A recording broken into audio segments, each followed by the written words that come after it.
Hey friends, it's Missy again. Thank you so much for joining me today. I'm back with a new layout for the Hip Kit Club, and I'm using the 2018 September kits for this layout today.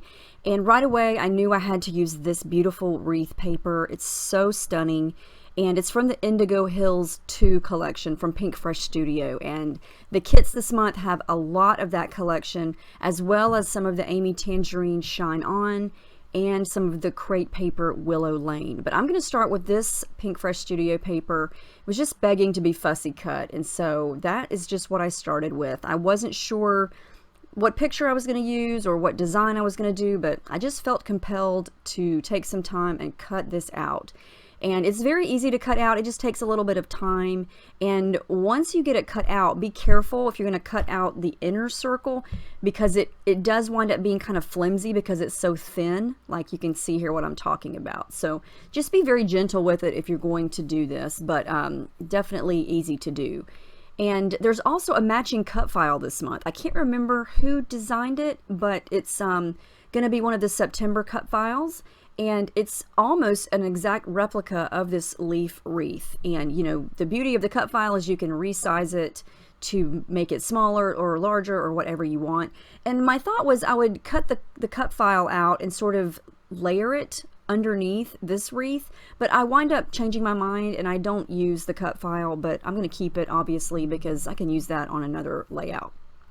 So I wanted to kind of come up with a design that wasn't just the wreath in the middle of the page. And so I cut it in half and thought I would create two half circles and kind of create a crooked, I guess sort of like banner shape of these leaves. And I really love how that looks. It just looks kind of like leaves falling from the tree, and you know, because that's what leaves do. And so I thought it would look kind of random and haphazard, you know, just kind of leaves going everywhere, so to speak. And what this is going to do is it's going to give me the perfect little nook to layer my photo in. And so I didn't want to move anything, so I went ahead and added a couple of little glue dots and glued all of that together. So now I can move it around as one big piece.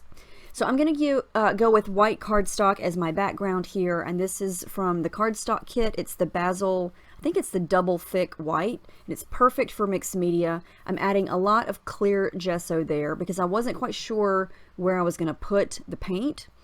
This is my photo, and I'm going to do a color photo today, and it's of me and my husband from a few years ago, and I thought it would be perfect because his shirt is navy blue, and there's a lot of that darker blue color in the collection that I'm going to use. So the first color that I'm going to go for is in this month's color kit, and it's a shimmers. It's one of the original kinds of paint that they ever created, and this color is a new color. It's called Wisteria Lane, and I would describe it as a dusty purple. It's almost like a grayish purple, and it matches the Pink Fresh Studio stuff perfectly. It is a perfect match. And so I'm just using the packaging technique here, and since I added that gesso first and let it dry, it's going to allow the paint to kind of sit on top of the paper instead of soaking right through, and it's going to allow me to blend it and smudge it and kind of move it around the page and get it just like I want it. And the beauty of these original Shimmers paints is they come to you already ready to go. All you have to do is stick a brush in there and mix it up, and there are, I don't know what it is. I don't know what the secret is to the shimmer at Shimmers, but it's almost like the finest glitter mixed up in there, and it is so shimmery when it's dry. It's just gorgeous.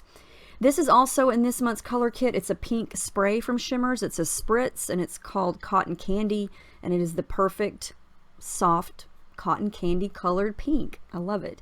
And I went into the stash from last month's color kit and grabbed the darker blue color that I'm using now. That is an Inklings, and it's called Oaky Bear Blue, and it is the perfect blue to match the blue in these leaves. And so if you got the color kit from last month, keep it out because it's gonna match perfectly with this month also. So what I did was I let that dry, and then I put all my leaves back on top of it to kind of see what I had so far. And I noticed that I had covered up a lot of it, and so I wanted to add more. So all I'm doing here is just continuing on to the background design and adding more of the purple and just making this big watercolor splotch bigger so it will be more visible in between all the leaves and around the edge of the photo, because the nature of this type of background is a lot of it is going to get covered up, and so you want to make sure that you can see it. Now, I'm using a brush here. I'm also using my finger just to smudge some of the paint around.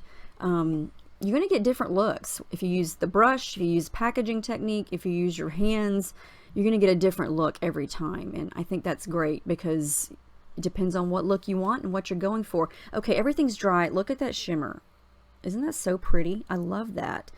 All the products that I used on the background today are shimmery, and so I had to show you that. Now this is what I love. I love when I put everything back down and it's just like I want it. You can see things from the background showing through the leaves. You can see it around the photo, and so I know exactly that this is how I want it to go. So I'm gonna lightly start to glue down some of the leaves, and I'm just adding a little dot, because this way I can kind of ruffle up the edges and create lots of dimension. And when you have leaves on a layout, you don't want them completely flat, or at least I don't. And I also left them unglued some so I could tuck my photo underneath them. And I love how that looks. I think leaves and flowers are perfect for layering and to kind of overlap on top of your photo if it allows for it to happen. But you can see the leaves on the bottom there. I'm not covering up anyone's face or anything like that. And so I love how that looks. So I'm adding some tissue paper behind there and a couple of the exclusive Project Life cards. And these are very soft pastel, almost like a soft blue and a soft coral. And then I really loved this frame from the Pink Fresh Studio ephemera set. It goes from blue to purple to yellow, and I love the pop of yellow that it gives over on the right side. So I'm going to just cut it because I don't want to waste the whole thing. And then I'm just going to start to play with embellishments. I pulled out all the ephemera. I decided to use some stamps. We get a stamp set from Vicki Boutin this month in the color kit, and I chose these leaves, and I pulled out a gold ink pad from my stash, and I'm just going to stamp it a couple times around the page just to add a pop of gold, because once I started looking at these beautiful colors, they just remind me of fall. And we did get the gold in the color kit last month, and so I thought, yep, we're gonna do some gold on this just because it's just the perfect color.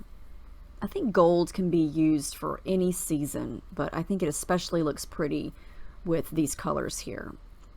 Speaking of gold, this is from last month's color kit. It's the Shimmers Minor 49er, and it's an Inklings. And so when you get that one, it's going to be hard. The paint is going to be like a hard cake, and you're going to have to add water and just kind of let it sit for a few minutes and then start to stir it. And then once the paint is softened, it's going to get nice and thick, and you're going to be able to splatter it. You're going to be able to paint it on. It's so pretty. And when it dries, it is just the most beautiful gold you could possibly imagine. To me, it reminds me of a very close Heidi Swapp gold color shine.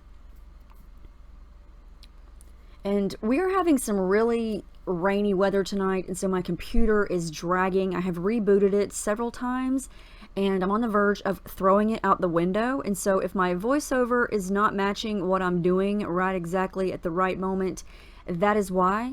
I've spent over an hour trying to do this voiceover, and I'm not starting it over. So hopefully what I'm saying to you is matching what you are seeing. For my title, I did kind of struggle to go back and forth with what am I going to use? What am I going to use? Am I going to use die cuts? Am I going to use the alphas?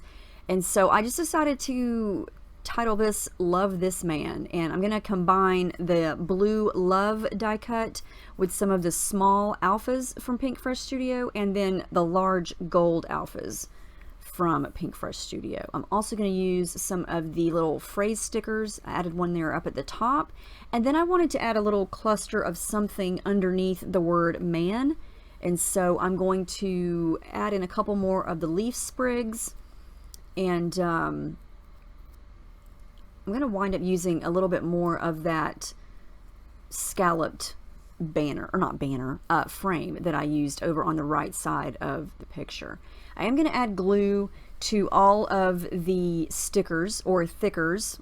They're not thickers, but they're puffy stickers because when you use gesso, nothing wants to stick to it. And if it does, it's going to pop off eventually. So always add glue behind things that are going to go onto gesso, because it is kind of gritty and nothing wants to stick to it except the paint. Anyway, I'm going to make sure all that's straight, and then I kind of play around with some things to make a cluster. I thought about cutting this floral die cut in half, but it did not have the effect that I was going for, and so I removed that, and then this is where I'm going to bring in the little scalloped frame area here. And then just create a little cluster down at the bottom with a couple of leaf sprigs, and I believe I'm going to use a puffy sticker also.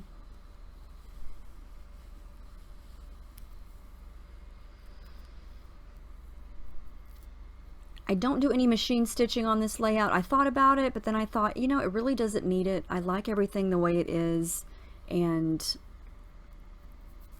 so yeah, I just chose not to. And one of the last things I'm going to do is add in some journaling lines and some thread. Boy, this is not matching at all. My pictures are almost, my video says it's almost over, but this is so sluggish. I'm just putting up thread. I don't know what's happening here, but I can't redo this voiceover again. So I'm just going to let you watch the rest of it. It is almost over. I'm going to use my gold pen for journaling. But let me know if you have any questions about anything that I use, any of the kits. I'll make sure I link the Hip Kit Club down below. Thank you so much for watching, and I will see you guys in the next video.